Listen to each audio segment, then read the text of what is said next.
very carefully where all the dowel holes will go so that the face frame will look right. We know that we want 4.5-inch space in here for our false front that we're going to put on later. So I measure that down. Now, a lot of people would make a mistake here. Let me show you how to avoid it. A lot of people would measure down here and make a mark, and then measure the same distance down here and make a mark. That would very likely result in one of the rails doing that.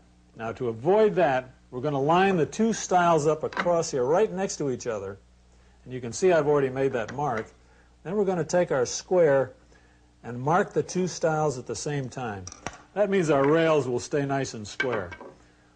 Then I put my rail back here, and then using the square again, extend that mark right into the rail so that when I drill my holes, I know they'll line up right.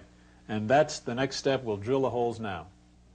In order to make our dowel joint simply, we're going to use a doweling jig to put these two dowels in here like that. Now, the doweling jig is a very simple little device that allows us to drill both holes with the same setting. And there's an index mark in the doweling jig that I line up with that mark that we've already made on this stile. And I'm going to use the same procedure when I drill the rail. So that will guarantee that all 4 holes will line up exactly, and I'll have a good joint. Now, the only other thing I want to draw your attention to before I drill these holes is this red tape on here. I've set it so that I know that the dowel hole will be a little more than half the length of the dowel itself. Having done that and put my safety glasses on, I'm ready to drill the hole. With the Mark V, you can set the tool up into the horizontal boring position to cut your holes for your dowels.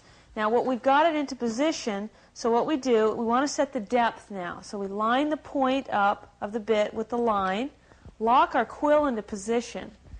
Then we come over here to the depth position and lock that in.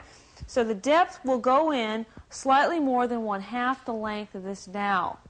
Okay, then we unlock the quill, and we're ready to go.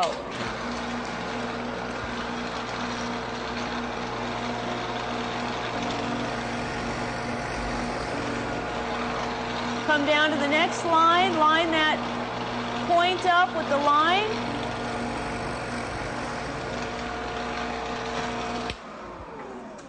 Beautiful. Les got all the holes drilled for the dowels, and I'm inserting the dowels, making sure not to damage them, so when we put the whole thing together, it's going to go together real smoothly. And we've glued everything on both sides of the joint. On the end grain, I've made particular care to apply an extra amount of glue, as that grain tends to suck up a lot of extra glue. Okay, now Les is going to help me clamp this whole unit together. Work carefully to line up your dowels with your holes, and we're working from the top to the bottom, so everything's going to line up well. So using the clamp, we're just going to squeeze these joints together. Once we've finished up, we're going to put our face frame aside and let it dry overnight. Well, I find always putting the face frame on as a kind of moment of truth. I'm glad that ours is fitting well. This is when it starts to look like a cabinet. Yeah, ooh.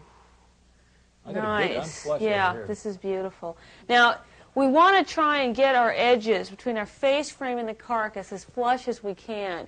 But if you're a little bit long, that's okay, because you can sand it or you can plane it down, and we're looking real good. Yeah, that's perfect. What you're going to notice is that the top of the cabinet doesn't seem to fit the face frame, and that's because there's a lot of flexibility on the plywood sides. But what you do, once the bottom is secured, then you can just rack this around to where it should be, nail it in place, and everything's going to work fine. But make sure you check that before you put any nails in.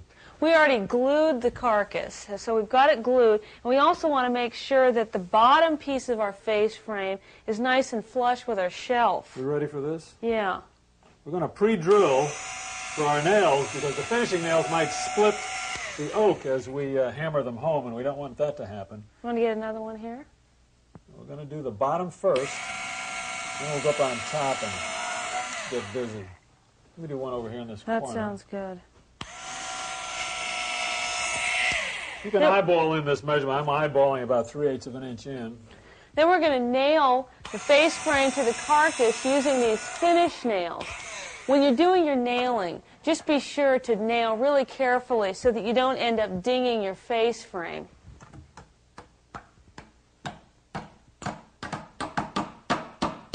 Finish nails are just perfect. They don't have much of a head, but enough to hold the face frame on there good and tight. Then we'll come back and we'll take a nail set and set the nails, and then we'll fill those nail holes so you'll never see that the nails are there. Keep your wet rag handy in case you have a little glue squeeze out, which I have over here.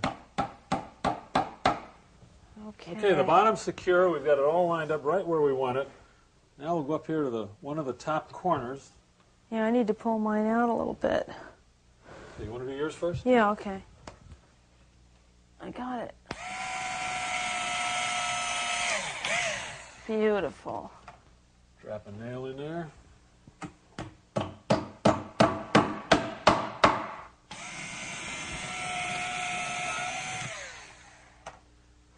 Oh, this is fun. This is one of the best parts of putting a cabinet together. We'll have some more difficult jobs in a few minutes. That's great.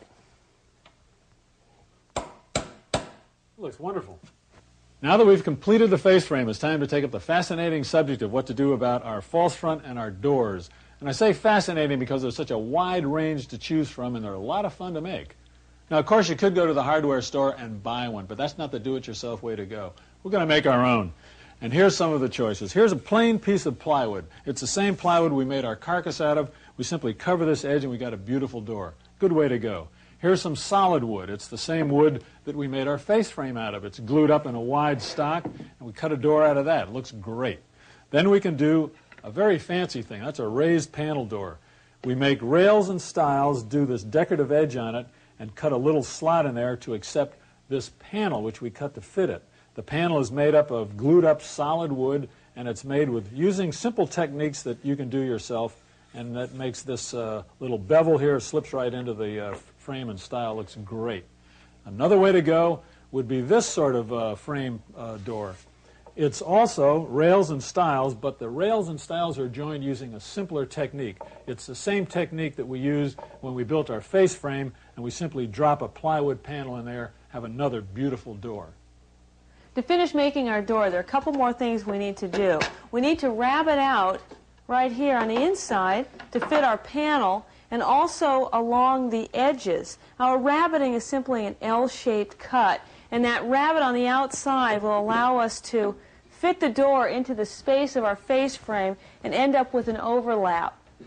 To do this, I'm set up over here with a router, and I've got the rabbet bit on it. Now here it's important to note that there's a ball bearing at the bottom of that bit, and we want that ball bearing to ride smoothly along the side of this piece so we get a nice clean cut. So if you have any roughness here at your joints, you want to sand that nice and smooth. Before you cut on your finished piece, be sure that you make a test piece to double check for the width and for the depth of your cut, and we're just fine. So the router kicks up a lot of dust, so I'm going to use a dust mask and goggles, and it's also a little noisy, so I'm going to use ear protection. Okay, we're ready to go.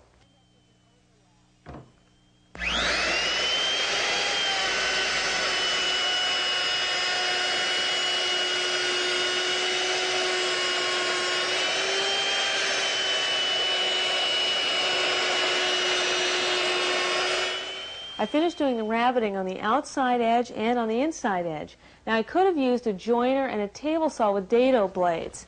Okay, and then we're going to flip it over and get ready to do our rounding both on the outside and on the inside, so it'll come out looking like this. Now you could use a shaper for this or a router like we are, and we changed the bit to a rounding bit and tested it so that we know it's all the right depth and the effect that we want to get. And we'll also repeat those processes on our false front. Okay.